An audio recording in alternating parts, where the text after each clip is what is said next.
Bonjour à tous et bienvenue sur le plateau de Bonjour chez vous. Je suis ravie de vous retrouver. Notre thème du jour est Mon Dieu, mon défenseur. Et aujourd'hui, c'est Aurélie qui va nous apporter la pensée du jour. Ensuite, dans Pasteur, j'ai une question, Frank répondra à la question À quoi sert l'armure du croyant ? Et nous continuerons avec la rubrique Culture et Médias. Annabelle va nous parler de deux organismes, Acte 6, le CQOC. Si vous ne savez pas ce que c'est, regardez la rubrique. Voilà, vous connaissez le programme, je vais retrouver les chroniqueurs.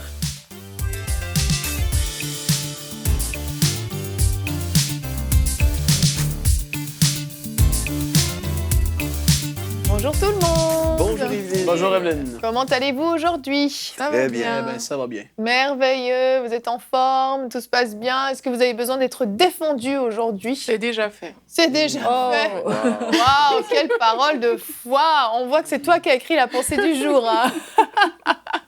C'est bien toi qui l'as écrite, rassure-moi. Oui. Ok. Elle a hésité. Hein. Oui, J'ai l'impression qu'elle se fait aider pour ses pensées Je du me jour. fais aider par la Bible. Oh, ça, c'est bon. Par le Saint-Esprit, tu aurais pu dire aussi. C'est biblique. Oui, aussi. Ouais, aussi, c'est biblique.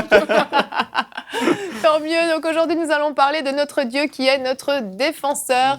Et nous commençons tout de suite avec la pensée du jour. Aurélie, le titre de ta pensée, Dieu défend ta cause avec force. Oui, exactement. C'est le point sur lequel je veux que vous, chers téléspectateurs qui nous regardez, vous restiez. C'est Dieu défend votre cause avec force. Trop souvent, on choisit de regarder aux choses négatives. On choisit de voir aux démons alors que Dieu a prévu des anges pour nous protéger. On choisit de regarder à tous les risques qu'on court alors que Dieu a prévu des solutions pour nous. Alors aujourd'hui, on va attirer vraiment notre regard sur le fait que Dieu, il défend notre cause avec force. Alors, on va voir l'histoire d'un homme, de David, dans le psaume 18, qui nous montre comment Dieu a été son rocher, sa force et son libérateur, et c'est ce qu'il est aussi pour nous. Alors, le psaume 18 dit, à partir du verset 4, « Je m'écris, loué soit l'Éternel, et je suis délivré de mes ennemis. Les liens de la mort m'avaient environné, les torrents de la destruction m'avaient épouvanté, les liens du sépulcre m'avaient entouré, les filets de la mort m'avaient surpris. » Alors, dans la situation de David, il n'y avait rien qui présageait qu'il allait s'en sortir vivant. En fait, quand il regardait à gauche, à droite, devant, derrière, il ne voyait que les liens de la mort. Il dit, les liens de la mort m'avaient environné. Mais face à cette situation, qu'est-ce qu'il a fait ? Il dit, peu avant d'écrire ce que je viens de lire, il dit, « Je t'aime, ô Éternel, ma force, Éternel, mon rocher, ma forteresse, mon libérateur, mon Dieu, mon rocher où je trouve un abri, mon bouclier, la force qui me sauve. » Il a reconnu Dieu comme sa force. Il a choisi vraiment de laisser outre son environnement et de reconnaître Dieu comme sa force, comme sa forteresse. Et la forteresse ici, ça veut dire que Dieu défend sa cause avec force. Il ne s'agit pas d'une petite force comme on va le voir dans la suite du psaume 18. Voici l'intervention que Dieu a fait par rapport à David. Il dit, Dieu, il a entendu mon cri et là, regardez la réaction de Dieu. La terre fut ébranlée et trembla. Les fondements des montagnes frémit et il fut ébranlé parce que Dieu était irrité. Donc là, quand on dit la terre ébranlée, elle tremble. Je ne sais pas si vous voyez ce que c'est, mais c'est vraiment quelque chose d'énorme. L'Éternel tonna dans les cieux. Il lança ses flèches et dispersa mes ennemis. Il multiplia les coups de foudre et les mit en déroute. Il étendit sa main d'en haut, il me saisit et me retira des grandes eaux. Il me délivra de mon adversaire puissant, de mes ennemis qui étaient plus forts que moi. Alors, c'est ce qui s'est passé pour David. Dieu n'a pas lésiné sur les moyens pour venir au secours de David. Il a fallu que la terre tremble, que les fondements des montagnes frémissent. Et c'est aussi comme ça que Dieu intervient dans notre vie. Parfois, on ne le voit pas. Parfois, vous êtes submergé par toutes sortes de situations. À gauche, à droite, vous êtes accusés, vous avez des ennemis de part et d'autre. Mais c'est ce qui se passe dans le monde spirituel. Lorsqu'on reconnaît Dieu comme son rocher, comme sa force et comme sa forteresse, dans le monde spirituel, les ennemis tremblent. Les ennemis sont là, prêts à vous attaquer. Vous vous sentez pris, parfois dans un étau. Mais lorsqu'on fait appel à Dieu, Dieu est notre défenseur. Dieu est celui qui défend notre cause avec force. Dieu n'envoie pas un petit ange ou bien, je sais pas, un petit gardien pour nous secourir. Vraiment, il déploie tous les moyens nécessaires pour assurer votre protection. Alors, si aujourd'hui vous êtes dans des situations qui vous dépassent, si vous êtes dans une situation où vraiment vous avez besoin de l'intervention divine, sachez que Dieu est votre force. Et Dieu est tellement bon qu'il a mis son autorité en nous.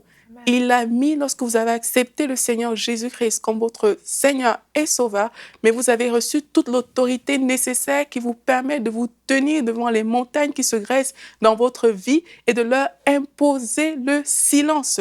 La Bible nous dit dans Ésaïe 54 au verset 17 que toute arme préparée contre toi sera sans effet et toute personne qui s'attaquera à toi au tribunal, c'est toi qui la condamneras. Tel est l'héritage des serviteurs de l'Éternel, telle est la justice qui leur viendra de moi, déclare l'Éternel.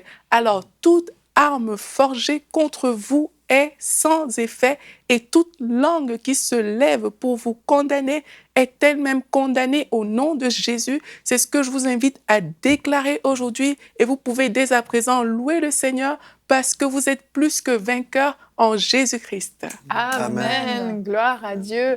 Et quelle joie quand on y pense d'avoir un défenseur. Pendant que tu parlais, je pensais au Moyen-Âge, les guerres de Moyen-Âge. Annabelle, ça te parle beaucoup, j'imagine. Le genre de choses que tu aimes regarder. Bon, voilà. Moi, j'ai regardé plusieurs films de guerre dans ma vie. Et on voyait toujours les femmes et les enfants qui sont cachés dans la forteresse et qui vont attendant et ils entendent tout ce qui se passe à l'extérieur. Et le fait de se dire qu'on a un défenseur dans notre vie.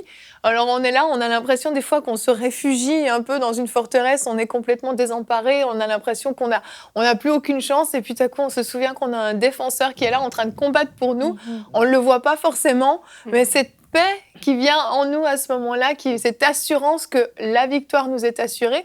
Dans l'époque moyenâgeuse, la victoire n'était pas assurée, mais aujourd'hui, la victoire nous est assurée et ça, c'est vraiment extraordinaire de se dire qu'on a quelqu'un qui va nous défendre. Si tu préfères, Annabelle, on peut parler de super-héros, si ça te parle plus. Non plus. Non. Un homme fort, un mari fort et vaillant qui va te défendre. ça marche mieux. On peut s'illustrer de toutes sortes de façons, mais réaliser que Dieu est là et qu'il est notre défenseur. Tu as mis ton doigt dessus, Yveline, dans le fait, quand tu as mentionné qu'il y avait, ces gens-là trouvaient un refuge, justement, ils se réfugiaient. Et puis, c'est justement ça que Dieu nous appelle à faire, c'est vraiment se réfugier en lui. Et puis, si Dieu est notre défenseur, on doit le laisser faire.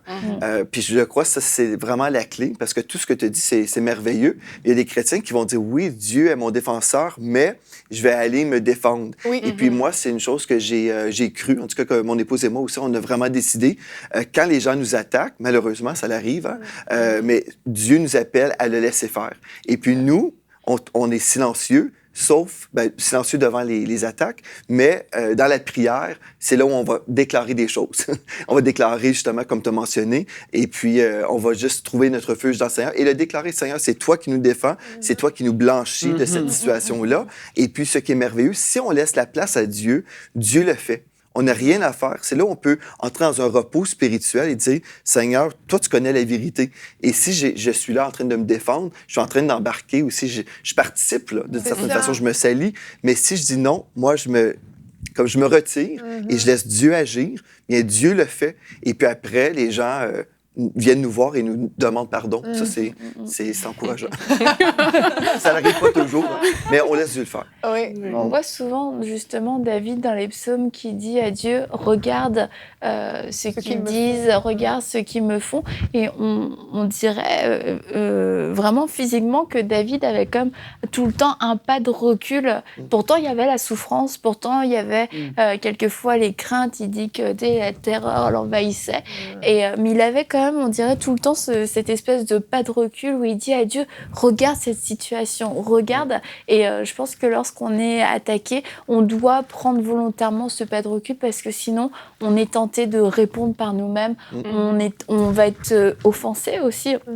On va laisser vraiment une place à l'offense parce qu'on se rapproche de plus en plus. Donc, la blessure est de plus en plus certaine. Et ça nous permet de relativiser, entre guillemets, de voir la situation d'un point de vue extérieur parce que sinon, on va commencer nous-mêmes à se battre. Et la Bible nous dit combat le bon combat de la foi et pas un combat d'auto-justification, un combat de j'ai raison. Ça, c'est vraiment le travail de Dieu qui dit à moi la vengeance. Et une des façons de nous venger, c'est pas d'exterminer les gens, c'est simplement de rétablir la vérité, de nous blanchir de tout soupçon et de toute accusation. D'autant plus qu'en tant que chrétien, on est quand même souvent accusé à tort, en fait. C'est de fausses accusations. On est quand même souvent victime d'injustice. Je ne veux pas dire tout le temps, hein. Parfois, on commet vraiment des fautes. Mais ça arrive quand même assez souvent qu'on soit victime de fausses accusations. Et là, on essaye de se défendre par nous-mêmes, de nous justifier, d'expliquer. Mais en fait, tout ce qui se passe, c'est spirituel. En fin de compte, il y a une distraction aussi. Oui, complètement. On est là, on s'épuise, on se bat. On va se lancer parfois dans des procès, dans des choses qui n'en finissent pas, qui vont nous faire perdre notre joie, faire perdre notre paix, pour essayer de nous faire notre propre justice nous-mêmes. Et c'est vrai que, voilà, je crois que dans l'exemple de David, il n'y a pas meilleur exemple de quelqu'un qui a compté sur Dieu pour lui faire justice et de quelqu'un qui a été vraiment victime d'injustice. Sérieusement, David, c'est une tragédie quand même, tout ce qui lui est arrivé. Sérieusement, ça fait mal au cœur. Et il n'avait rien demandé à personne, lui, en plus. Au départ, c'était juste un petit berger qui voulait juste s'occuper de ses moutons. Et il se retrouve à être pourchassé par Saül. Enfin, c'est une tragédie quand même quand on y pense. Non, moi, je trouve que c'est bon de se rappeler, comme Aurélie, tu as lu le psaume, à quel point Dieu est puissant. Moi, je trouve ça tellement merveilleux. Tu as dit tantôt, il envoie ses flèches, mais t'imagines-tu la flèche de Dieu? C'est pas une petite flèche. Frank et moi, on se comprend. Tu vois, Dieu, mais tu sais, évidemment, c'est une façon de parler, de voir les choses, mais je me dis, quand Dieu est tellement puissant, les gens, des fois, ils peuvent penser au verset, quand l'ennemi m'attaque comme un fleuve, l'ennemi est fort et puissant, et puis oui, il peut faire des choses, c'est sûr, mais Dieu est plus fort. Puis quand tu te rappelles de ça, des fois, je crois que ça a tellement fait de bien à des gens qui sont à la maison, qui vivent soit des procès même légaux, des histoires de famille, tout ça. Tu te dis, mais Dieu était tellement puissant de revenir à cet endroit-là de paix, de repos, comme tu dis, ces femmes-là qui étaient dans les forteresses. Il ne faut pas être en train de paniquer, mais tu te dis, mais non, tu es mon défenseur, tu es puissant, puis tu déclares parce que tu te rappelles à quel point Dieu est fort. Moi, ça me fait tellement bien juste de penser à ça. C'est tellement bon. Moi, c'est l'une des choses qui m'a poussée à écrire cette pensée, c'est que quand j'avais cherché le mot forteresse, ça signifie plusieurs choses, mais moi, ce qui avait attiré mon attention, c'était qui plaide ma cause avec force. Donc, c'est pas juste oui, je vais te défendre comme ça, c'est qui plaide ma cause vraiment avec force. Et moi, j'étais comme, waouh, j'imagine la force de Dieu, Dieu lui-même en train de plaider ma cause. Et ça m'avait vraiment fait méditer. J'étais vraiment partie dans plusieurs choses. C'était comme, ah oui, je comprends, comme on dit, Jésus est notre avocat et tout. Donc là, j'étais comme, waouh, c'est quelqu'un qui se met là et qui plaide vraiment ma cause. Avec vigueur, avec force, avec détermination. Il est déterminé, Dieu, à ce que je me sorte du problème dans lequel je suis. Et il est même peut-être plus déterminé que moi, parce que parfois, on baisse facilement les bras. Mais Dieu est déterminé à nous faire nous en sortir. Donc, face à ça, vraiment, on se dit, waouh, quelle est la force qui est plus puissante que la force de Dieu? Alors, si Dieu met sa force en action pour plaider ma cause, mais de fait, le problème est réglé. Il est insignifiant. Donc vraiment, moi, je suis juste comme Dieu, mon défenseur, celui qui défend ma cause avec force. Juste avec ça, moi, je suis comme... j'ai plus rien à craindre. Quelque chose, je pense, qui est important aussi, par contre, c'est qu'on lit ça, ces versets-là, et puis parfois, les gens... Ils ont fait des choses qui sont vraiment mal et ils n'ont pas demandé pardon. Ils se sont pas repentis et ils pensent que là, Dieu va entre guillemets, les défendre. Je pensais exactement la même chose. Mais ça, il y a vraiment un équilibre à y avoir là-dedans. Et la parole nous dit dans 1 Jean 9, même si on s'est trompé, on s'est planté, là, je vais en québécois. On a péché. Si on a péché, il est fidèle, on confesse nos péchés, il est fidèle et juste pour nous les pardonner, nous purifier de toute iniquité. Mais tu vois, c'est important de reconnaître parfois notre erreur et vraiment devant Dieu, dire Dieu, je reconnais vraiment là, j'ai mal fait. pardonne-moi, il faut que tu interviennes parce que ça s'en va vers le mal. Et puis là, vraiment, il y a une puissance là-dedans C'est aussi. ça, c'est que parfois, on est victime d'une injustice, on n'a vraiment rien fait. Parfois, on est victime de nos propres choix, de nos propres décisions. Des erreurs. C'est sûr qu'il y a les deux cas. Et puis, c'est certain que là, quand tout ce qu'on dit, on s'adresse vraiment à tous ceux qui sont victimes d'injustice parce que c'est sûr, il y a les deux cas, mais c'est bien que tu en parles parce qu'il faut clarifier les choses, parce qu'on peut soi-même se mettre dans les ennuis.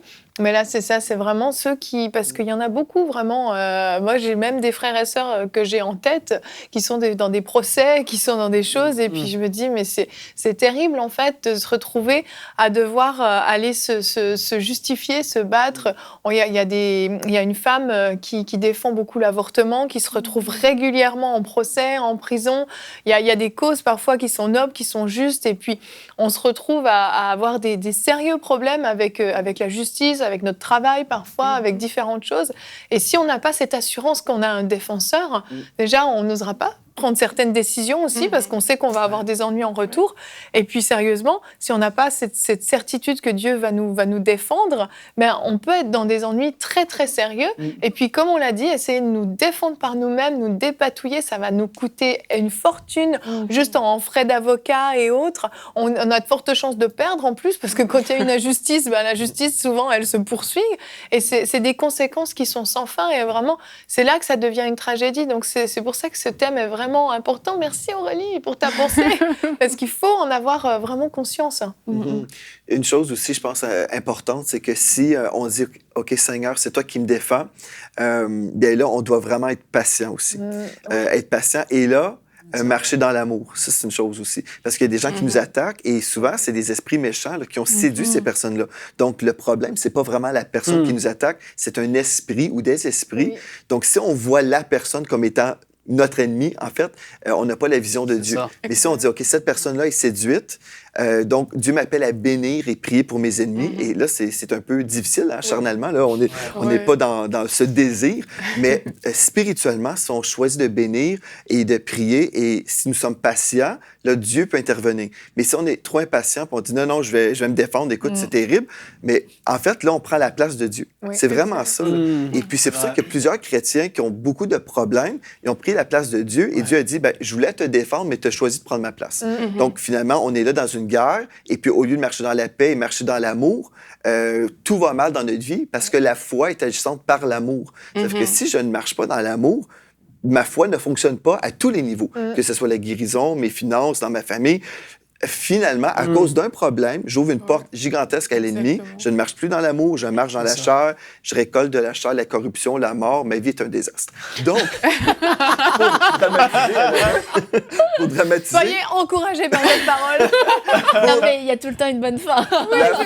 La conclusion...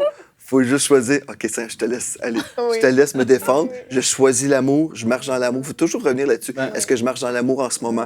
Est-ce que je prie pour mes ennemis? Est-ce que j'essaie de me défendre? Et puis là, si on dit, OK, Seigneur, je te laisse faire, Dieu va le faire. Et puis là, on peut exercer notre foi et voir des victoires dans notre famille, dans notre corps. Amen! Amen. Par rapport à cette parole, je me rappelle une fois quand... C'est comme si Dieu me montrait quelque chose parce que il y avait une situation qui était en cours et puis il y avait un problème qui était fait.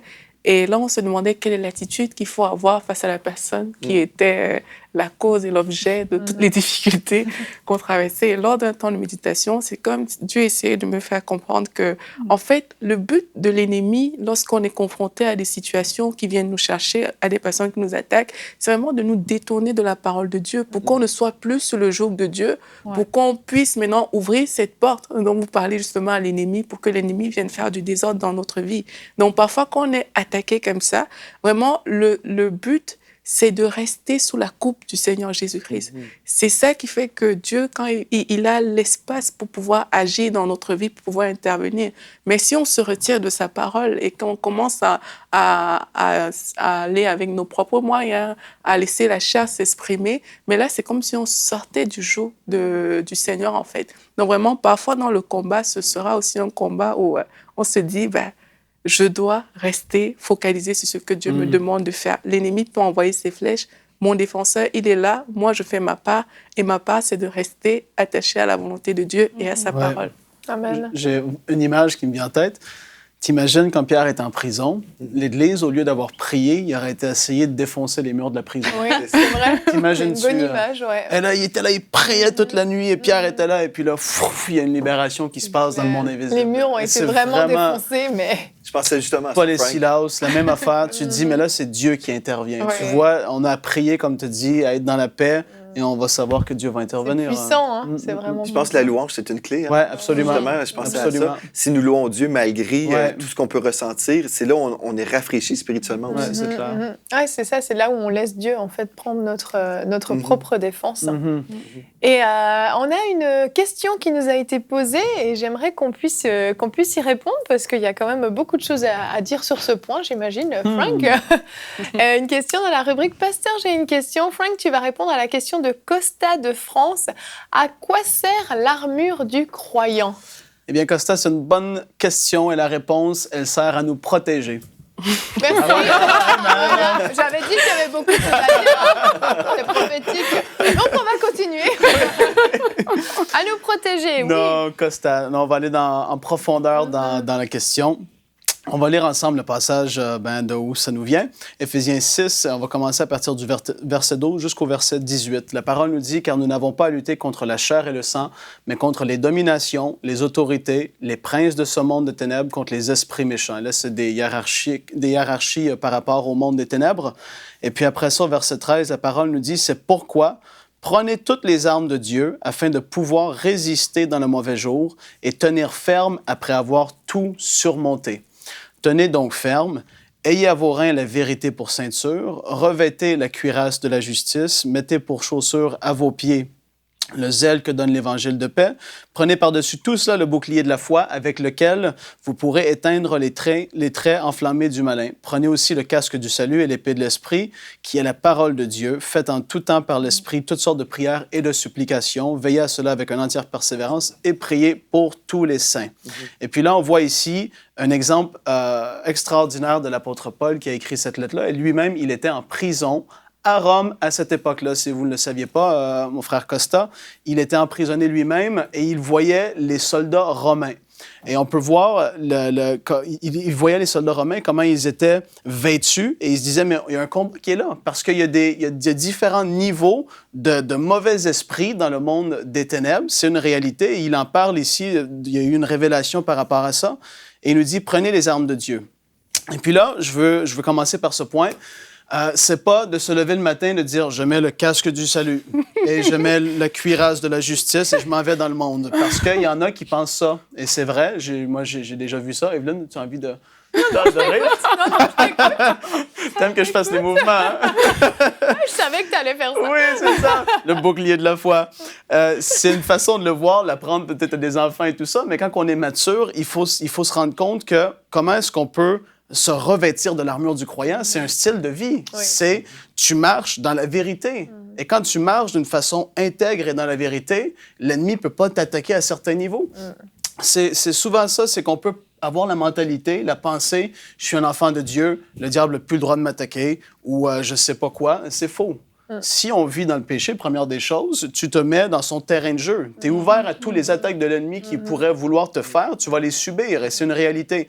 Donc, le fait de marcher... Et même si on est en train de faire répondre à l'appel de Dieu, on sera aussi on va être attaqué Exactement. de différentes façons, c'est ça. Nous freiner, Et là, ça va être injustement. Et puis là, encore plus, c'est ça, raison de vouloir marcher d'une façon par rapport à avoir l'armure du croyant de demi. Oui. Donc, c'est vraiment pour nous protéger. Il faut comprendre ça. Une armure, c'est pour nous protéger. Et puis, ayez à vos reins la vérité pour ceinture, la cuirasse de la justice. Vivre d'une manière juste. Être quelqu'un qui marche dans la justice au quotidien, c'est une façon de vivre, ça. Et c'est pas plus, comment je peux dire, pas plus compliqué que ça. À quoi elle sert? C'est à me protéger. Comment est-ce que je vais pouvoir la porter? C'est en marchant comme cela. Et tout simplement, c'est ça. Parce qu'il y a beaucoup de pensées, de mythes peut-être, ou je sais pas trop, d'enseignements qui sont là par rapport à l'armure du croyant. Je sais qu'il y en a qui peuvent faire ça, comme je dis, mettre le casque du salut, mais là, si tu vas te coucher avec, tu l'as pas enlevé, tu vas mal dormir. Mais c'est vraiment, quand tu regardes l'armure du Romain, Le casque était énorme, c'était pour impressionner. Tu vois, son bouclier était énorme parce que l'ennemi va vouloir, oui, envoyer des flèches enflammées pour vouloir te blesser. Mais en fait, l'armure, le bouclier de la foi va être là. Quand tu tiens dans la foi, c'est comme ça. J'ai pas besoin de faire tous les trucs, je pense. C'est pour que les gens comprennent. C'est vraiment ça à quoi elle sert. C'est pour nous protéger. Puis comment est-ce qu'on va pouvoir la porter? C'est en vivant d'une manière qui est juste, qui est vraie, on est dans la foi. On va porter le casque du salut. Ben, on va être transformé dans notre intelligence. C'est toutes sortes de choses qui sont là. Il faut juste le faire d'une façon au quotidien. Puis avec ça, ben, c'est une armure qui est là contre les traits enflammés de l'ennemi. Donc voilà, Costa pour la réponse. J'espère que ça a été assez clair. On marche comme ça tous les jours. C'est un style de vie. Puis en marchant comme ça, ben, en fait, c'est une protection qui est là pour nous au quotidien. Merci, Frank. Amen. On avait fait plusieurs émissions, une émission Parole de Femmes où on avait décortiqué avec Christine Bemier. C'était formidable. Jérémy dans Prière inspirée a fait, je crois, aussi une série où il avait son armure, une vraie armure.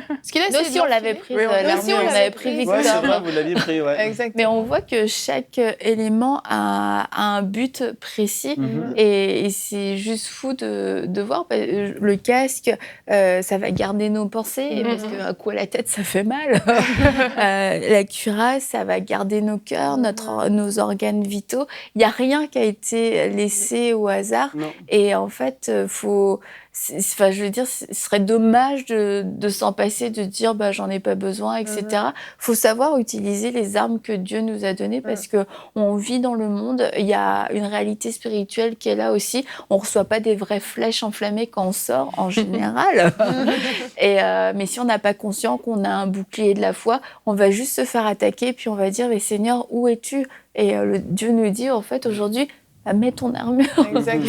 Exactement, c'est vraiment Dernier point aussi, par rapport à l'épée de l'esprit, c'est la seule je voulais en parler aussi, offensive, c'est la parole de Dieu. C'est l'arme offensive que nous avons, Costa, pour conclure là-dessus. C'est important. Mais c'est important, c'est la seule arme. Offensive. Et c'est ça, c'est la parole de Dieu. Dieu nous a pas donné plein d'autres armes, une hache ou... j'essaie de rester dans le domaine de l'arme. On pourrait dire une mitraillette. Que tu peux en décrire d'autres, Mon Dieu, j'essaye de rester dans l'époque moyenâgeuse, Annabelle.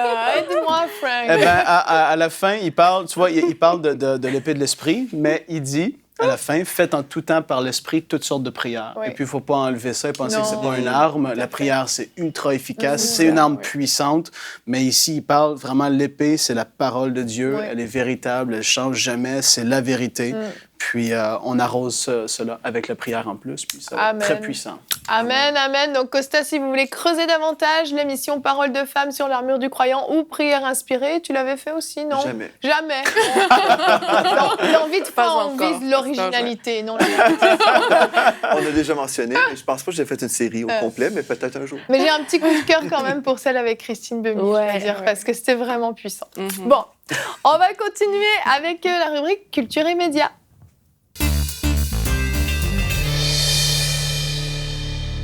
Annabelle, tu nous présentes Acte 6, le CQOC. Qu'est-ce que c'est que ça? Ce sont des organismes qui ont pour vocation d'aider les églises et les organismes chrétiens, en fait. Et on parle aujourd'hui, mon Dieu, mon défenseur. Et il y a malheureusement beaucoup d'églises et d'organismes chrétiens qui se sont retrouvés dans des problèmes de justice, quelquefois à tort et quelquefois à pas tort.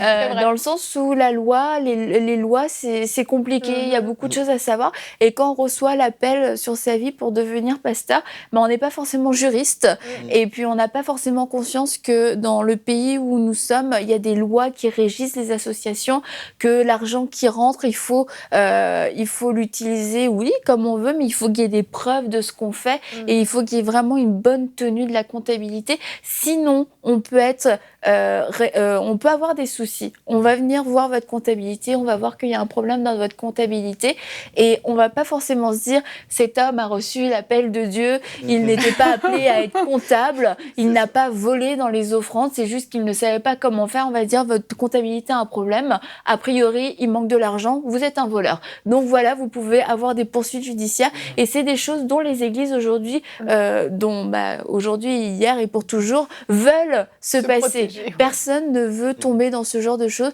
et en plus ça fait une mauvaise publicité pour l'église et pour les ministères. Si vous êtes pasteur, prenez des notes. Annabelle va décortiquer un petit peu tout ça. C'est important que vous vous occupez de la comptabilité dans votre église. Ou même dans un ministère juste de chantre, par exemple. Oui. Juste en démarrant un ministère, c'est très important. Dès qu'on a une association, en fait, qu'on va créer une association, un organisme, on a une existence légale et cette existence légale implique certaines responsabilités qu'on ne connaît pas forcément. Et Acte 6, qui est un organisme donc situé en France, qui concerne du coup les églises et les organismes en France, est un organisme qui assiste dans la gestion administrative et financière des associations de la loi 1901 ou 1905 et qui propose aussi des logiciels. Donc Acte 6 offre une aide juridique, comptable, fiscale, sociale. Et aussi une revue d'information juridique, comptable, fiscale et sociale. Et ces services-là sont payants, en fait. Et je crois que peut-être, oui, parce qu'il y a des gens vraiment formés, c'est leur métier. Ils peuvent aller travailler dans n'importe quel cabinet, mais ils ont décidé de faire cette association-là pour aider les autres. Et ils le disent d'ailleurs, dans les associations, beaucoup ont un désir sincère d'être en règle vis-à-vis de la législation. Malheureusement, par manque de formation, de nombreuses infractions aux lois et règlements sont commises, des comptabilités sont mal tenues. Et ils disent, et ça c'est vrai, ce n'est pas toujours facile de trouver les informations législatives et réglementaires. Et c'est vrai, on ne sait pas trop par où commencer. Et plutôt que de s'empêtrer dans des choses compliquées, et même quand on appelle les administrations, ils ne sont pas forcément au courant de tout ce qui est le culte religieux, les associations cultuelles, etc. Il n'y en a pas tant que ça. Et du coup, on peut avoir des mauvais conseils, des mauvaises directions. Et on est de bon cœur. On dit, Dieu connaît mon cœur.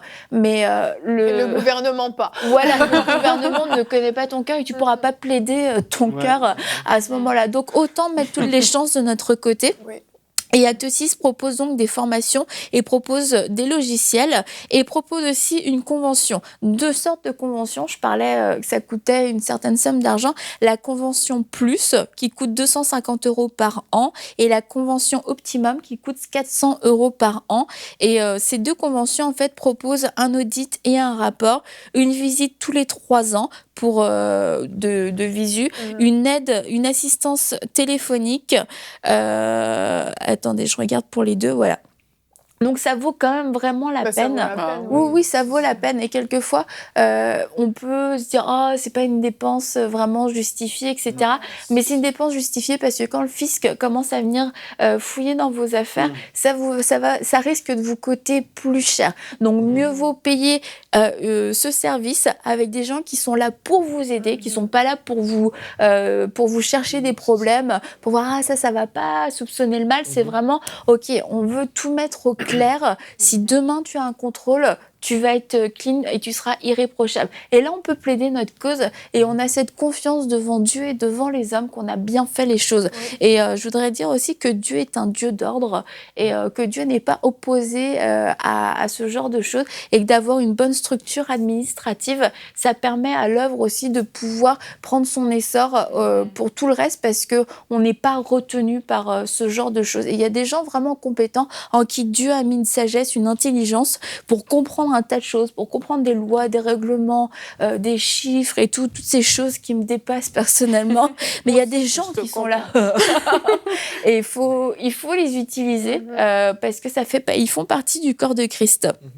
Alors aussi, je voulais parler d'un de leurs logiciels que Acte 6 a mis en place, c'est le logiciel Caleb Gestion. Alors, le logiciel Caleb Gestion est un logiciel de comptabilité et de gestion pour les associations 1901 ou 1905. Ce logiciel permet d'avoir une comptabilité propre. Les églises vont pouvoir avoir une comptabilité propre. Ça veut dire, on note pas un petit truc par-ci, un petit truc par-là. L'association, Acte 6 propose aussi des formations. Parce que oui, voilà, on est de bonne volonté, mais les églises ont des conseils. Et dans ce conseil, normalement, il y a un comptable. Et si ce comptable est le réel comptable, il doit entrer cette comptabilité et il doit apprendre tout simplement à bien le faire. Et c'est pas non plus des comptabilités pour la plupart des églises de multinationales. Donc, il faut juste apprendre à bien le faire, à maîtriser ce logiciel. Et puis En plus, Acte 6 propose tout le temps une assistance téléphonique toute la semaine pour pouvoir répondre aux questions. Et oui, voilà, et de façon très ciblée, puisqu'ils connaissent leur logiciel, ils connaissent les défis des églises. Quand on leur parle de dîmes et d'offrandes, ils savent de quoi on parle, parce que même ici au Canada, on va amener notre comptabilité à un comptable, et lorsque le comptable ne connaît absolument rien à la vie chrétienne, c'est quoi les dîmes, c'est quoi les offrandes, il faut comme réapprendre tout ce côté-là. Et ces gens-là ont déjà toute cette connaissance.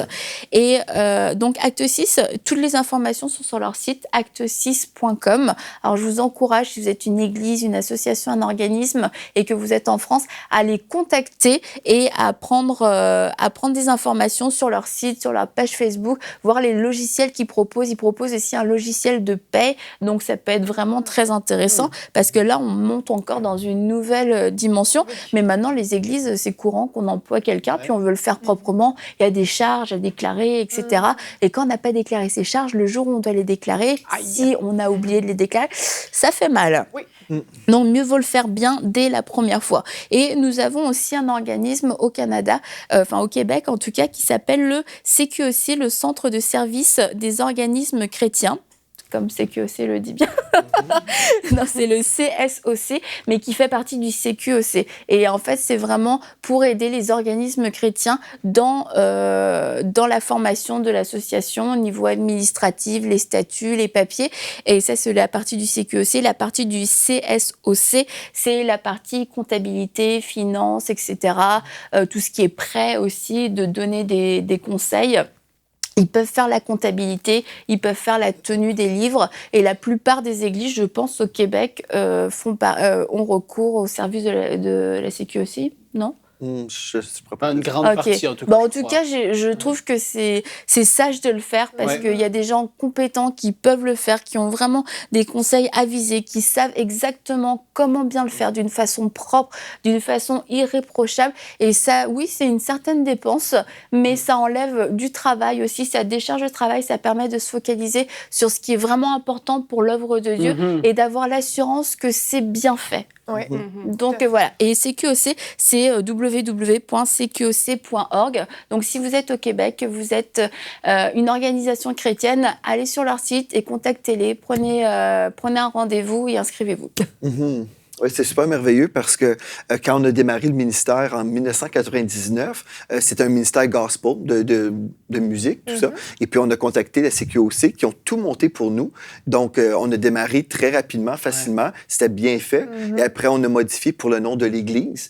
Et je sais que quand on a démarré l'Église, je savais que mon onction, ce n'était pas de faire de la comptabilité. Il faut savoir qui nous sommes et qui nous ne sommes pas, n'est-ce pas? Donc, moi, ce que j'ai fait dès le départ, j'ai juste dit, on vous donne les factures et tout ça, gérer tout ça pour nous. Donc, c'est eux qui font la comptabilité pour notre Église depuis des années. Et je voudrais pas reprendre sur moi la charge. Je suis vraiment en paix. Je suis certain. Je suis vraiment en paix parce que si jamais il nous manque une facture pour l'école du dimanche, par exemple, il nous manque 25 $ et 34 cents. Dans le sens, il nous manque une facture. Et là, je vais contacter des responsables. Il manque une facture. Et puis là, on va trouver la facture. Ça arrive. Mais c'est juste pour dire qu'il y a un suivi et puis ils sont vraiment à l'alerte. Tu sais, c'est comme faut vraiment appuyer chaque dépense avec des factures et on se sent vraiment en paix parce qu'à la fin de l'année, bon, je reçois un beau rapport, voilà ce qu'on a dépensé, ce qu'on a reçu, et puis vraiment, auprès du gouvernement, on est en paix aussi. Vraiment.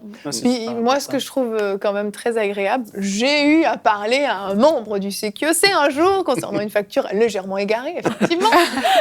Mais ce que j'ai beaucoup apprécié, c'est qu'on peut utiliser le mot pasteur, on peut utiliser le mot école du dimanche, on peut, comme tu l'as dit, ils connaissent tous ces termes chrétiens qui seraient du chinois pour d'autres, et puis là, vraiment, on peut dire, vraiment, on parle comme si on parlait à des chrétiens, voilà, on parle à un frère, à une sœur. En fait, c'est un ministère. C'est ça. C'est vraiment un ministère. Eux-mêmes sont un ministère. C'est un bel exemple de servir Dieu dans les talents qu'on a, dans l'intelligence, dans la comptabilité, tout ça. C'est super, je trouve. C'est super. Merci beaucoup, Annabelle.